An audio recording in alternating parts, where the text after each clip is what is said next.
Detroit and Tangier, where they evolved when I did this version of the film several years ago, this script.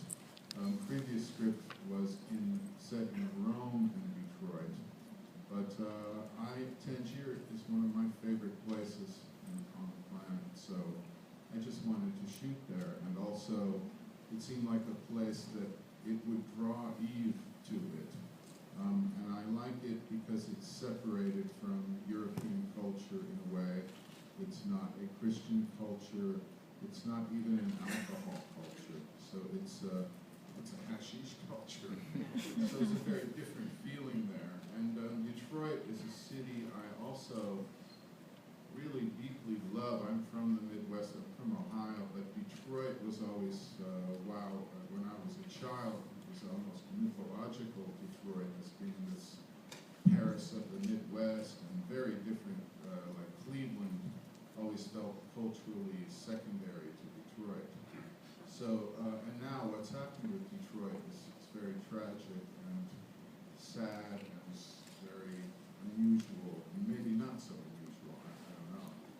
But, so I was drawn to it visually and historically for its musical culture and industrial culture and its kind of post-industrial visual feeling.